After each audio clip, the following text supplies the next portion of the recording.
నమస్తే, welcome to red TV. నేను వంశీ. ఈరోజు ఉన్న స్పెషల్ గెస్ట్ ఎవరంటే సీనియర్ యాక్టర్.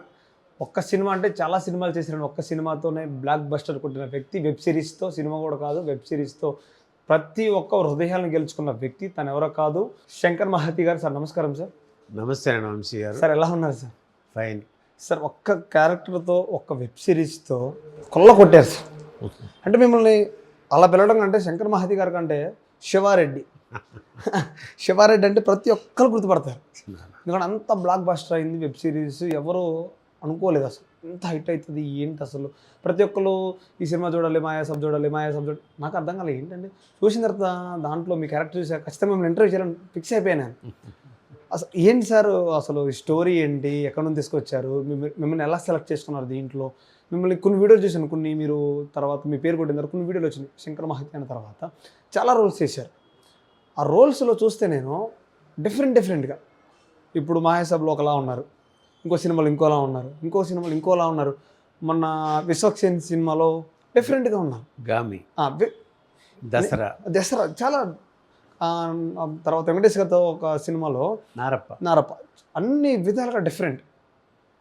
ఏంటి సార్ అసలు ఇవన్నీ ఎప్పటి నుంచి చేస్తున్నారు? యాక్టింగ్ ఆచార్య కూడా చేశారు. అంటే దాంట్లో గుర్తుపట్టలేని పరిస్థితి. కొన్ని క్యారెక్టర్ చూస్తే గుర్తుపట్టలేదు. అన్ని వాటిలో ఏ క్యారెక్టర్ ఇచ్చినా దూసుకుపోతున్నారు. సార్ ఫస్ట్ మీరు ఎక్కడి నుంచి వచ్చారు, ఏంటి అసలు మేము తెలుసుకున్నాం. మాది నేటివ్ ప్లేస్ గుడివాడ, కృష్ణా జిల్లా. ఓకే. అది అక్కడ నుంచి నా 1970లో బాపు గారి డైరెక్షన్లో బాలరాజు కథ అనే సినిమా వచ్చింది. అందులో వచ్చిన మాస్టర్ ప్రభాకర్ అని ఒకరాడు, వాడు నిక్కరేసుకొని వాడికి ఆ చెల్లెలు. అలా ఆ సినిమా చూస్తూ ఉంటే తనలో నన్ను చూసుకున్నా. పెద్ద అయినాక మనం కూడా అలా చేస్తే అమ్మా నాన్న ఆనందిస్తారు కదా, వాళ్ళకి ఆనందాన్ని అందించాలి, కుటుంబం అంతా బాగుంటాం కదా అని ఒక భావన. ఆ లైఫ్ లక్ష్యం అయిపోయింది. వయసుతో పాటు అది పెరుగుతుంది. దానికి ఎట్లా మరి నాటకం అది నేర్చుకోవాలి.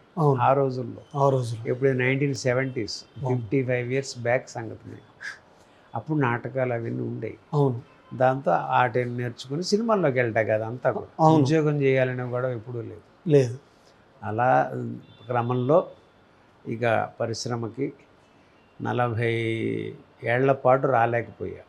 అంటే కుటుంబ బాధ్యతలు, నాన్నగారు అట్లా ఇవన్నీ ఉంటాయి కదా.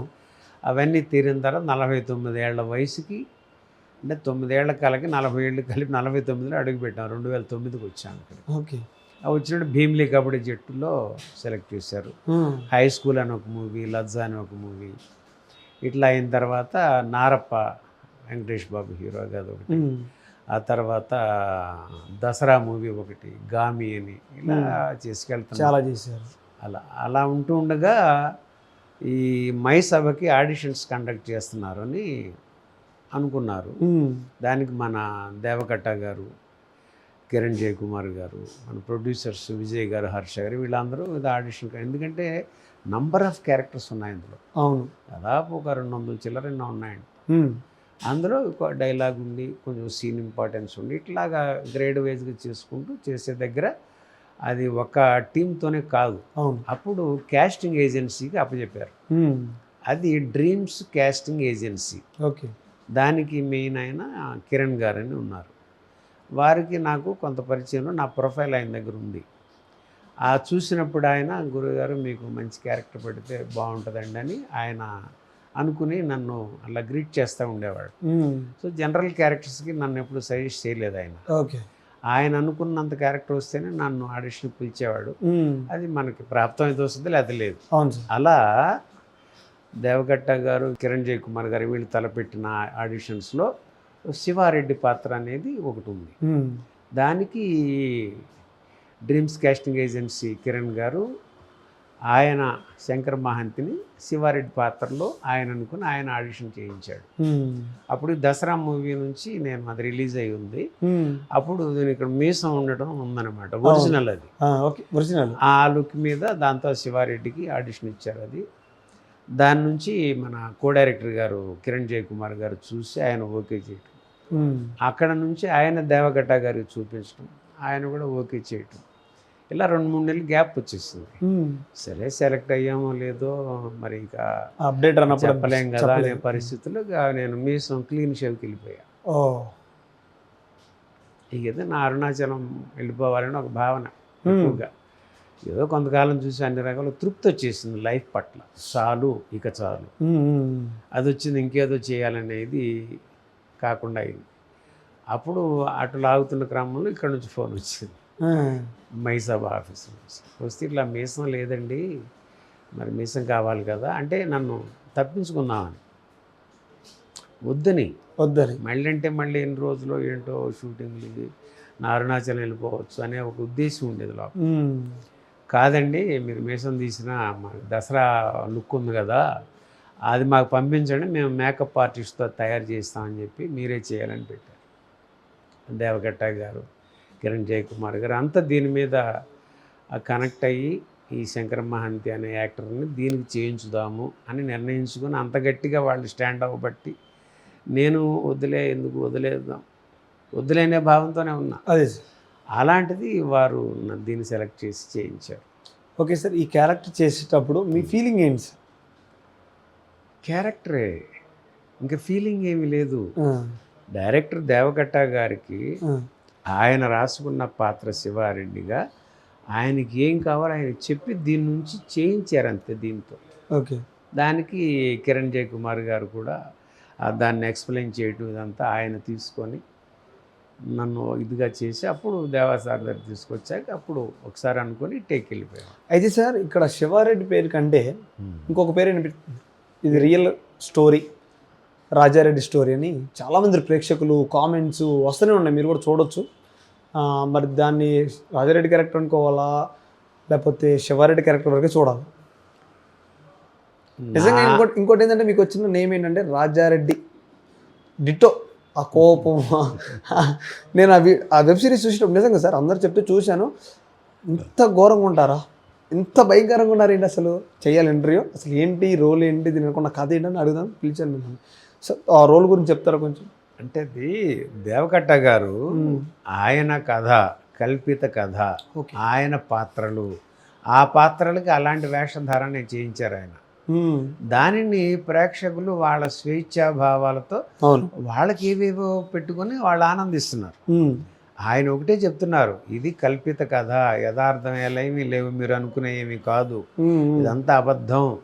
దాన్ని నా కథగా సినిమాగా తీసుకున్నాను నేను. ఓకే, రచయితగా నాకు ఆ ఫ్రీడమ్ ఉంటుంది కదా, ప్రేక్షకులుగా మీ ఫ్రీడమ్ మీది, అంతేగాని అది అనే దానికి లేదు ఇక్కడ, అదంతా అబద్ధం, మీరు నిజం అనుకుంటే అది మీ స్వేచ్ఛ, దానికి నేనేం అలా ఆయన పెట్టారు. అందువల్ల ఆ శివారెడ్డి ఆయన శివారెడ్డి. ఈ ప్రేక్షకులు ఎలా అనుకున్నా వాళ్ళ భావాన్ని మనం గౌరవించాల్సిందే, వాళ్ళ ఆనందాన్ని మనం కాదనే దానికి ఉంటుంది. అంటే ఆ రాజారెడ్డి అక్కడ కడప స్టోరీ వింటమే కానీ ఎవరు చూడలేదు ఎప్పుడు, మీకు తెలుసు అది. ఇప్పుడు మేము ఉన్నాం మా ఏజ్లో మేము చూడలేదు అసలు, నా 25 years అప్పుడు చూడలేదు.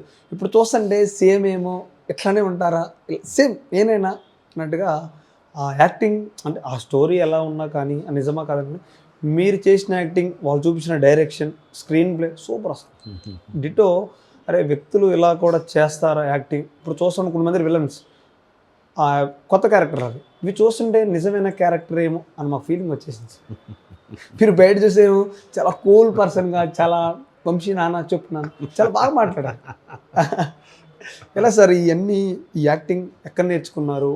అంటే 40 ఏళ్ళు ఇంట్లో ఫ్యామిలీస్ వల్ల అప్పుడు రాలేకపోయాయని చెప్పారు, మళ్ళీ ఈ వయసుకు వచ్చిన తర్వాత ఎక్కడ నేర్చుకున్నారా, లేకపోతే చిన్నప్పుడు మీరు వేసిన డ్రామాలు ఇవన్నీ అక్కడి నుంచి వచ్చిందా? అంతేనండి, ఎందుకంటే సినీ నటుడు అవ్వాలి అనే కాలం ఎప్పుడైతే పడిపోయిందో, అది లక్ష్యం అయిపోయిందో, ఇక దానికి ఏం చేయాలి, నాటకం.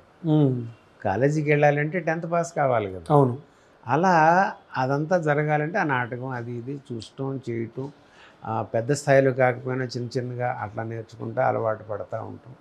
ఆ రకంగా వచ్చాం. అలా ఆ నాటకం ఆల్ ఇండియా రేడియో విజయవాడ కేంద్రం ఉంటుంది, రేడియో కూడా నేను రేడియో నాటకాలు కూడా పాల్గొన్నాం. అంటే స్టేజ్ మీద కనిపించం కానీ వాయిస్తో ఎక్స్ప్రెషన్ ఇవ్వాలి, అదంతా అదృష్టం. ఈ రకంగా ఉపయోగపడటానికి జరిగించుంటాడు నా అరుణాచల రమణుడు, అది నమ్ముతాను అన్న. ఓకే సార్, అయితే ఈ సినిమా ఈ వెబ్ సిరీస్ చేసేటప్పుడు పెద్ద పెద్ద క్యారెక్టర్లు ఉన్నాయి దాంట్లో, ఉన్నప్పుడు వాళ్ళతో చేసేటప్పుడు మీ ఫీలింగ్ ఏంటి, అసలు ఇది హిట్ అవుతుందా, ఎలా ఉంటుందని ఒక ఆలోచన ఉంటుంది కదా సార్. మనం ఒక వెబ్ సిరీస్ కానీ ఒక సినిమా చేస్తుంటే మనకు ఒక ఐడియా వస్తుంది, ఇది ఎలా ఉండబోతుంది రెస్పాన్స్ అని మనకు ముందులే ఉండదు. ఆ ఫీలింగ్ ఏమన్నా డైరెక్టర్ గారు కానీ మీతో ఎవరైనా మాట్లాడడం కానీ మీరు ఎవరితో మాట్లాడడం కానీ జరిగిందా? ఎందుకంటే ఇది తీస్తున్నప్పుడే దేవకట్ట గారు ఆయన ఊహ, ఆయన జడ్జిమెంట్ ఒక మెతుకే పెద్దలు చెప్పారు సామెత, అన్నం ఉడికిందా లేదా చూడడానికి ముందు ప్రతి మెతుకుని పట్టుకుని ఒక మెతుకుతో చెప్పేస్తారు అన్నట్టుగా. అది ఎంత హిట్ అవుతుందో అది ఊహించాను ముందే దేవకట్ట గారు ఊహించుకున్నారు. ఆ పాత్రలకి ఆ కథకి అంత ప్రాణం పెట్టుకొని అన్నింటిని అలా చేసుకుంటూ నవరసభరితంగా తీస్తేనే ప్రేక్షకులు ఆదరించేది. ఆయన చెప్పదలుచుకున్న దాన్ని ఆ వేలో చెప్తే అప్పుడు చక్కగా కొంతమందికి అయినా ఆ భావాలను ఎక్కించుకునే యూత్ కానీ పెద్దవాళ్ళు కానీ మార్పులు చేర్పులు చేసి ఇంకొంచెం ముందుకు వెళితే సొసైటీ కొంచెం బాగుంటుంది కదా ఆయన తపన. ఓకే సార్, ఈ క్యారెక్టర్ చేసేటప్పుడు ఇప్పుడు కొడుకుతో క్యారెక్టర్ కానీ ఆ క్యారెక్టర్ చేసేటప్పుడు ఎక్కడైనా చిన్న చిన్న ఇబ్బందులు, సినిమాలో చిన్న చిన్న ఇబ్బందులు అవుతూ ఉంటాయి, వెబ్ సిరీస్లో కానీ మీరు ఇబ్బంది పెట్టడం కానీ వాళ్ళు ఇబ్బంది పెట్టడం కానీ మీ వల్ల ఏమైనా జరిగిందా సార్? ఫన్నీగా ఫన్నీ అంటే టీజింగ్లు. ఓకే, టీజింగ్లు అంటే మాకు మీసం శివారెడ్డి ఇవన్నీ నడుస్తూ ఉంటే షార్ట్ అయి నడిచిన తర్వాత గ్యాపుల్లో ఆది పినిశెట్టి గారు చైతన్యరావు గారు ఇద్దరు, అంటే నేను ఇండస్ట్రీకి వాళ్ళకి నేను తెలియదు, ఏదో వేషాలు వేసుకుంటూ జీవనం గడుపుతున్నాను కానీ అంత వేషం ఇంతవరకు రాలేదు కదా. అది చేసే దగ్గర వాళ్ళంతా బాగా పేరు పొందిన వాళ్ళు. అలాంటి పరిస్థితులు ఏంటంటే వాళ్ళు నా పెద్దరికానికి వయసుకి దానికి వాళ్ళు రెస్పెక్ట్ చేస్తూ అభిమానించి ఓన్ చేసుకొని వాళ్ళల్లో కలుపుకొని నన్ను ఆట పట్టించేవాడు. దాంతో ఫ్రీ అయిపోయి కలిసి అలా చేసుకుంటూ వెళ్ళడానికి అవకాశం కల్పించినట్టు అయింది. అది ఇంకేమన్నా ఫన్నీ మూమెంట్ ఉందా సార్? ఇంకేమన్నా డైరెక్టర్తో ఈ రోల్ చేసేటప్పుడు ఇలా చెప్తారు కదా, నాకు ఈ యాక్షనే కావాలి. ఇప్పుడు ఎందుకంటే కొన్ని సీన్స్ చూస్తే చంపేయడం కొట్టడం ఉన్నప్పుడు మీరు అంటారు ఎందుకు కొంచెం ఎలా కాకుండా ఇలా చేయొచ్చా అన్నట్టు వస్తాయి కదా, ఆ డిస్కషన్ ఏమన్నప్పుడు వచ్చింది? అంటే ఈ శివారెడ్డిని జైల్లో పెట్టిన తర్వాత విడిపించేదానికి అతని అనుచరుడు బాంబులో పెట్టి ఎస్ఐకి ఫోన్ చేశాక ఆ దెబ్బకి వాడు తీసుకొచ్చి బయటికి తీసేస్తాడు కదా, ఆ భయానికి శివారెడ్డిని పంపించేస్తున్నాడు.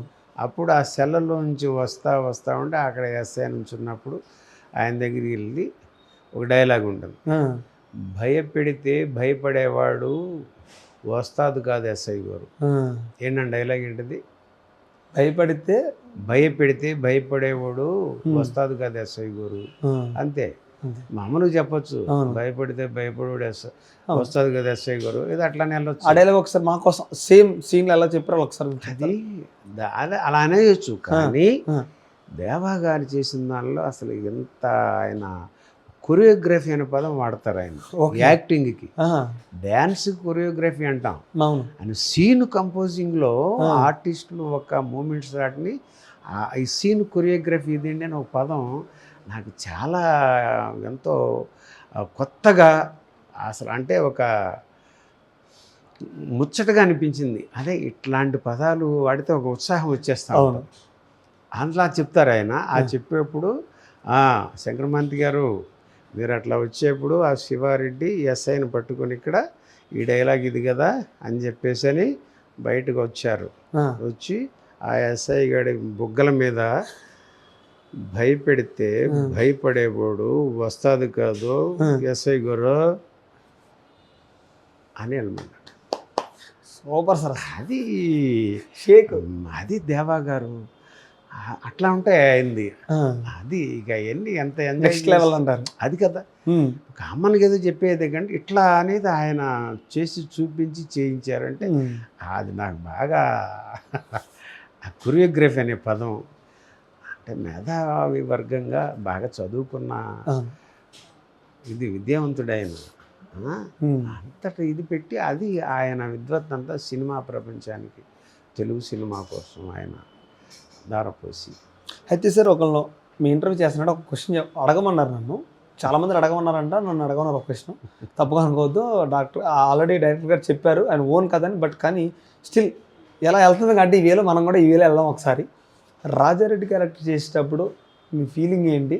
అసలు ఊహించుకొని చేశారా లేకపోతే ఉన్నదన్నట్టు చేశారు, రియల్గా ఉందా స్టోరీ మాకు వింటుంటే ఆ క్యారెక్టర్ కానీ మీరు ఇచ్చే లుక్ కానీ యాస్టీస్గా ఉంది. సో అక్కడ నుంచి మీకు ఏమైనా ప్రశంసలు వచ్చినాయి సేమ్ వేలా చేశారని? వంశీ గారు, మీరు ఎంత తెగమగ పెట్టే మగ తెగ పెట్టినా నా దేవగట్ట గారి శివారెడ్డే. అర్థమైందా? మీరేం మాయ చేయక్కర్లా.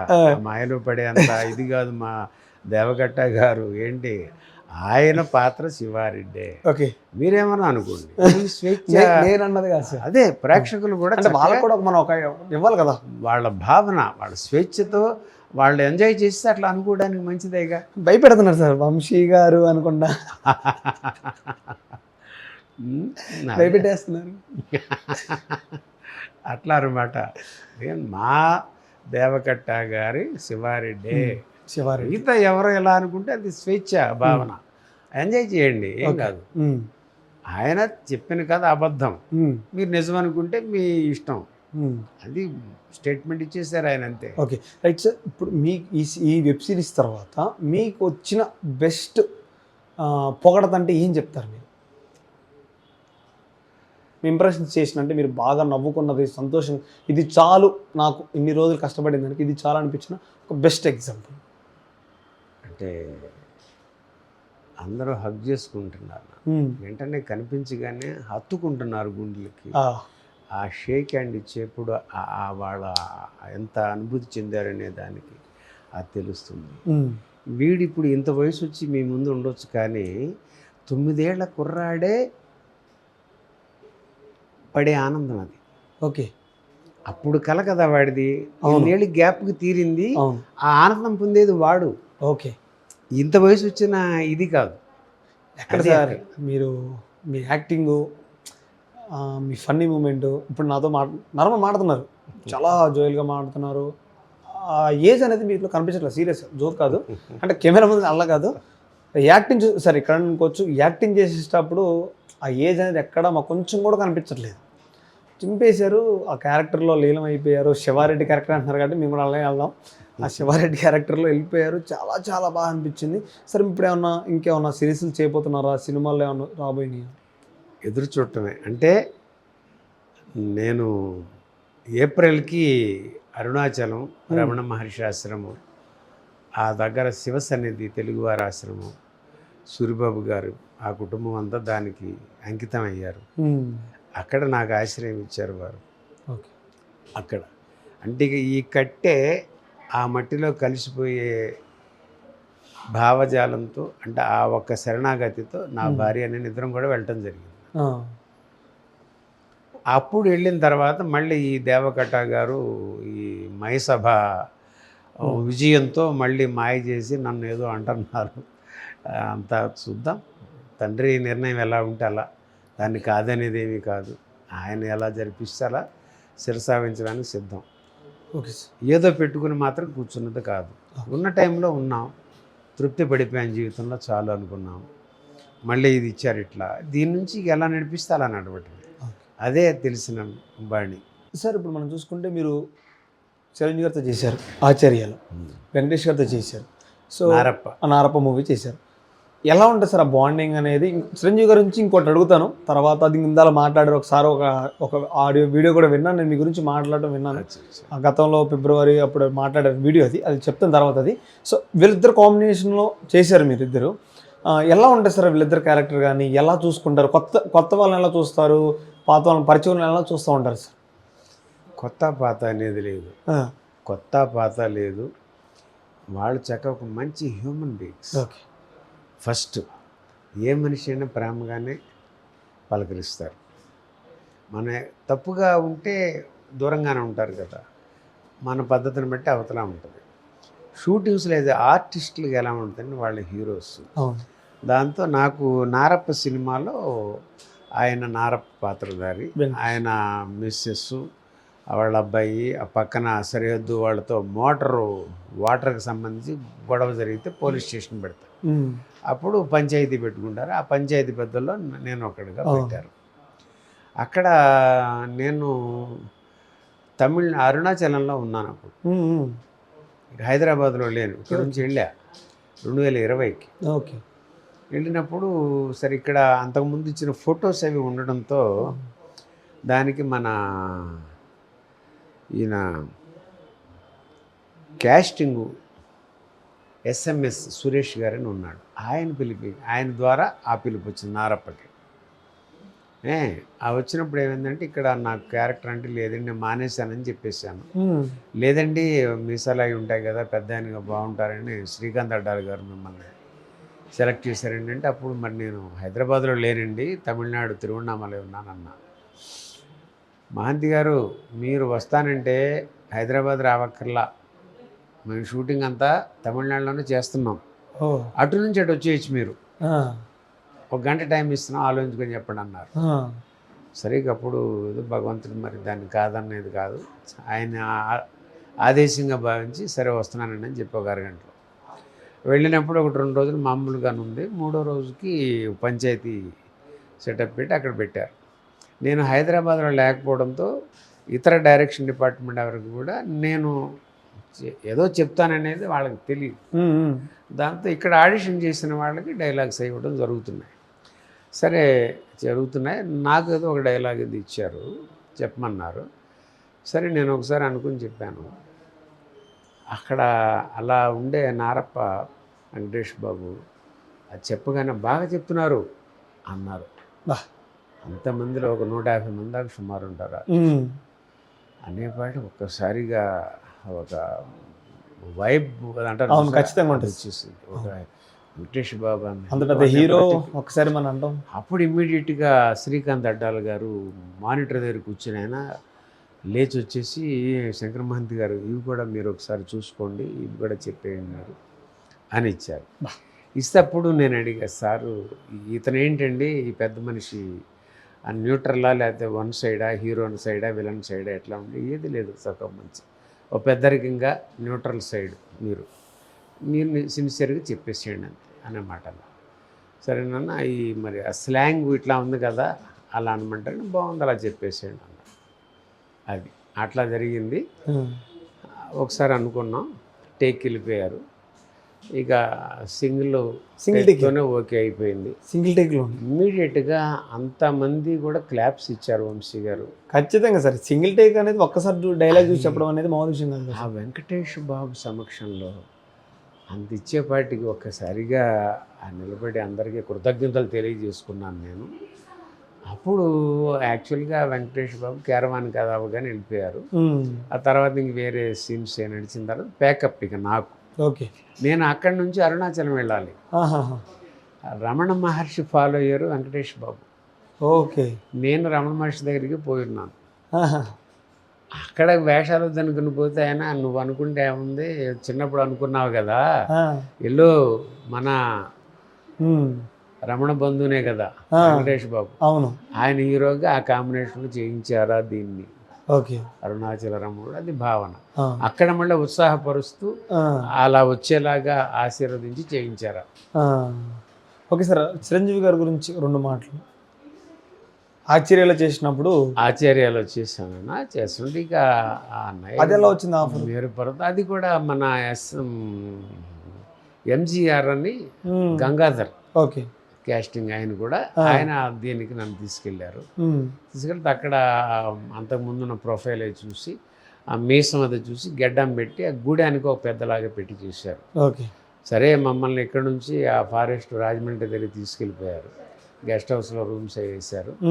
అక్కడ నుంచి లొకేషన్కి వెళ్ళేప్పుడు ఇక ఆయనతో చేస్తున్నామని ఒక ఎమోషన్ వస్తాం, వైబ్ వేరు ఎమోషన్ ముందు లోపల నుంచి ఆ ప్రేమగా అంత టైంతో చేస్తున్నాం అనే దగ్గర మళ్ళీ పక్కన కో ఆర్టిస్టులు కొంచెం మళ్ళీ ఎగతాళి చేస్తారని నేను సర్ప్రైజ్ చేసుకున్నాను.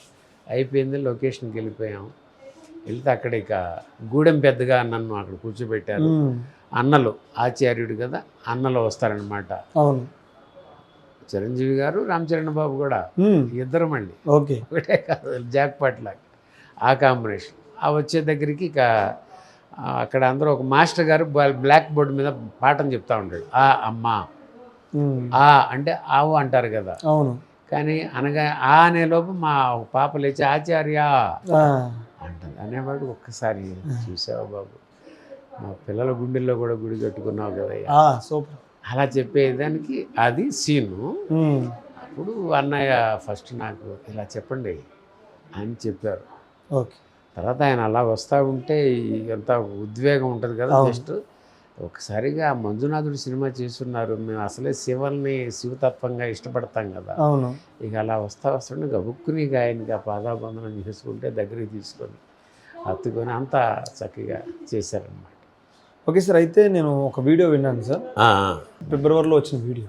అంటే మెగాస్టార్ గారు చిరంజీవితో ఫోటో దిగటం, ఆయన కలవడం అదొక పెద్ద విషయంలో చెప్పుకుంటాం మనం. చాలా ఆయన అంటే వేరు, అందరు దేవుళ్ళ చూస్తాం మనం. అలాంటి వ్యక్తి మీ గురించి మాట్లాడటం, మీరు ఇండస్ట్రీలో నిలబడుతున్నారు ఖచ్చితంగా అని చెప్పడం, ఏంటి సార్ ఆ సంభాషణ ఎక్కడి నుంచి వచ్చింది, ఎలా మాట్లాడారు, ఏంటి సార్ కొంచెం క్లుప్తంగా చెప్పండి మాకు. అంటే 2025 సంవత్సరం ఫిబ్రవరి నెల 8వ తారీఖున అవుట్ స్టాండింగ్ బ్లడ్ డోనర్స్ అని ఒక 100 మందిని సెలెక్ట్ చేసి, ఓకే, అంటే 20 సార్లు పైబడి ఇచ్చి ఉండాలి. ఆ క్రమంలో శంకర మహంతి 21సారి ఇచ్చాడు జనవరి 30న ఈ సంవత్సరం. ఫిబ్రవరిలో ఫంక్షన్ కాబట్టి 21సారికి ఎలిజిబుల్ అయిపోయాడు, 20 దాటినాయిక. అలా అక్కడ అభినందించడానికి ఒక ఫంక్షన్ పెట్టినప్పుడు ఆ 100 మందిలో పిలిచారు, వెళ్ళాము. అప్పుడు మా మిస్సెస్కి హెల్ప్ చేస్తున్నారు అన్నయ్య రామచరణ్ బాబు ఉపాసన గారు. అవునవును. ప్రాణం పోసి అదంతా లాస్ట్ టైం వచ్చినప్పుడు మన రెడ్ టీవీలో ప్రియాంక చేశారు. అవును. అదంతా ఉంది మంది. అట్లా చేసిన దాన్ని అన్నయ్య గుర్తుపెట్టుకుని నన్ను పలకరించారు, ఎట్లా ఉన్నారా అని. అవును. బాగున్నారా అని పలకరించి, తర్వాత ఒకటండి మన ఇక్కడ అంతా దానిలో ఉన్నాం, మనలోనే ఉన్నారు శంకర్ మహంతి. మనం ఏదో అనుకుంటాం, తన ధర్మం తను చేశాడు, తన ఆత్మసంతృప్తి చేసుకున్నానని తృప్తి పడిపోయేవాడు ఆయన చేసిన ధర్మమే తన భార్యకి ఆ రకమైన సహాయం ప్రకృతి ద్వారా అందింది, మేం చేసింది కాదు. ఎంత గొప్ప మాట సార్ అది అని ఆ తండ్రి అంత నిరాడంబరంగా చెబుతూ, శంకర మహంతి గారు మీరు సినిమా ఇండస్ట్రీలో నిలదొక్కుకోవాలనుకుంటున్నారు, ఖచ్చితంగా మీరు ఆ నమ్మకం పెట్టుకోండి అని ఆ తండ్రి అనిన 6 నెలలకే దేవకట్ట గారు రూపంలో మైసభ ద్వారా శివారెడ్డి పాత్రతో అంతమందికి విజయాన్ని అందించినందుకు ఆ ప్రశంసలు, అలా ఆ కాస్మిక్ పవర్ చేసిందని పరిపూర్ణంగా నమ్ముతున్నాను. ఎందుకంటే సార్ చిరంజీవి గారితో మాట్లాడటం, చూడటం, ఫోటో దిగడం అదే గొప్పగా ఫీల్ అవుతాం మేము కూడా. నేను కూడా అలాంటి వ్యక్తి గురించి, అలాంటి వ్యక్తి మీ గురించి మాట్లాడటం 10 మందిలో అది గొప్పగా చెప్పటం గ్రేట్ సార్. అసలు అంటే మీరు ఎంత పేరు సంపాదించుకున్నది మాకు అర్థమవుతుంది. మీకున్న యాక్టింగ్ స్కిల్స్ కానీ మంచి కానీ ఏ విధంగా అయినా కూడా మీరు ఈక్వల్గా వెళ్ళిపోతున్నారు సార్. చాలా థ్యాంక్ యూ. ఇంకొకటి ఏంటంటే సార్, రామ్ చరణ్ గారు బాలకృష్ణ గారు చేసే ఒక ప్రోగ్రామ్కి మిమ్మల్ని పిలవడం అవసరం లేదు వాళ్ళు, కానీ మీలాంటి గొప్ప వ్యక్తిని పిలవడం అదొక గొప్ప విషయంలో పడుకోవచ్చు. వాళ్ళు ఎంత సహాయం చేసినా కూడా చేయలేదని వాళ్ళు, ఆ గొప్పతనం ఒకటి. మీరు ఎంత ఉన్నా కానీ మీరు నార్మల్గా ఉంటాం, చాలా బాగా నచ్చింది సార్. ఒక్క రామ్ చరణ్ గారి నుంచి ఒక్క మూమెంట్ చెప్తారా? ఆచార్యలో మా చిన్నపిల్లల్ని విలన్స్ ఎత్తుకుపోయి క్వారీలో పనులు చేపిస్తుంటే అన్నలు వచ్చి విడిపించుకొచ్చినప్పుడు మేము ఆనందంతో సంబరాలు చేసుకుంటాం. అప్పుడు అన్నలు ఆహ్వానించినప్పుడు చిరంజీవి గారు, రామ్ చరణ్ బాబు, ఇంకా నక్సల్స్ అందరూ వస్తారు. అక్కడ భలే భలే బంజారా అనే సాంగ్ ఉంది ఆచార్య.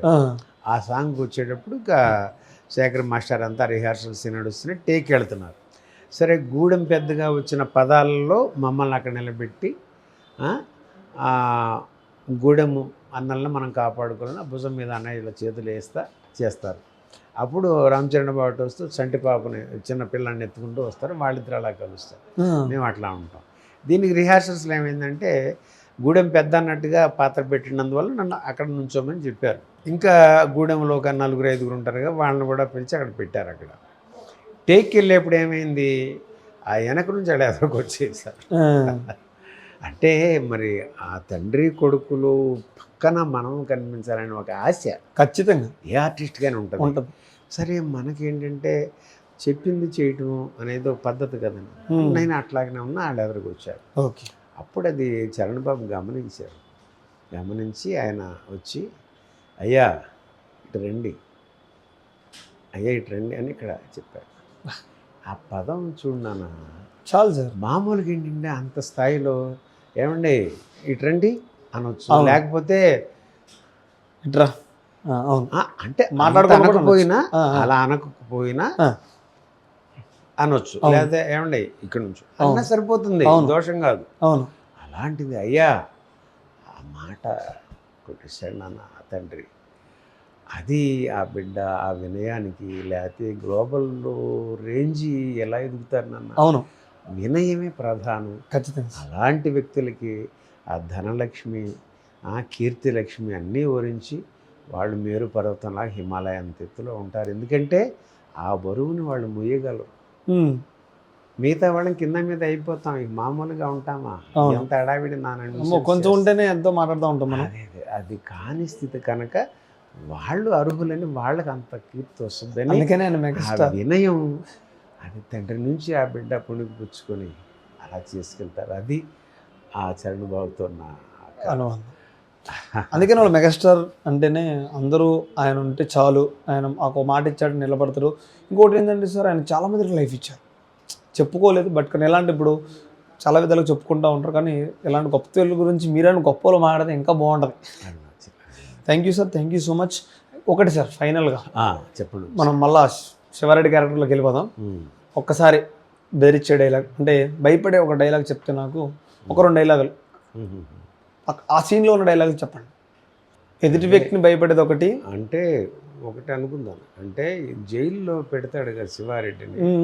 పెట్టినప్పుడు ఎందుకు పెట్టారనేది, బాంబులు బ్లాస్ట్ చేశాడు, బాంబులు శివారెడ్డి అని బసిరెడ్డి అండతో ఆ ఎస్ఐ అంతకుముందు కొడుకుని విడిపించుకెళ్ళటానికి తుక్కు కొట్టి తీసుకొచ్చాడు. అది పెట్టుకొని ఆ బసిరెడ్డి అండతో అక్కడ చిన్న ప్లాన్ చేసేసారు. అక్కడ ఆ ఆఫీస్ దగ్గర ఆ వచ్చే టికెట్లు తీసుకుని వచ్చి వెళ్ళే దగ్గర బాంబు బ్లాస్ట్.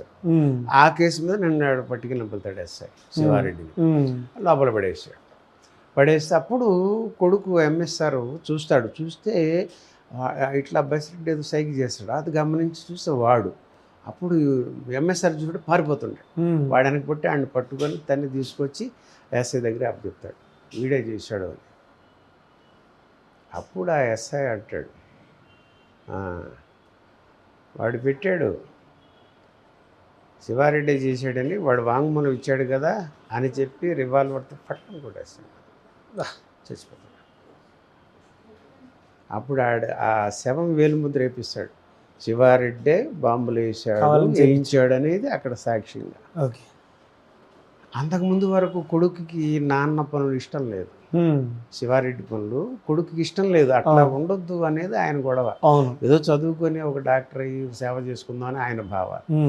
అలా కాదు, మెత్తగా ఉంటే ఇక్కడ బతకనివ్వరు, మనిషి ఇది అవ్వాలంటే రాజకీయంగా ఇది ఎదగాలి, చెయ్యాలి అని ఆ కొడుకుని అంత చూసుకోవాలని ఇతను తపన. ఈ పరిస్థితుల్లో నువ్వు అట్టా ఇట్టని ఏదో అని ఉన్నాడు అంతకుముందు. అదంతా కళ్ళ ముందు జరిగేపాటికి చూస్తున్నావు అనే దానికి, నన్ను రౌడీ అన్నావు, ఫ్యాక్షనిస్ట్ అన్నావు, నువ్వు ఓడినేమంటావురా? ఈ ఎలా చల్ల మనం గెలిచకపోతే పుట్టగతులు లేకుండా చేర్చారో. ఈ దేశంలో పుట్టిన ప్రతి యుడి వెనక ఒక బలం ఉండాలి, కులం. ఆ కులం నీ వెనకాల ఉండాలా, ముందు దాని పని చూడు.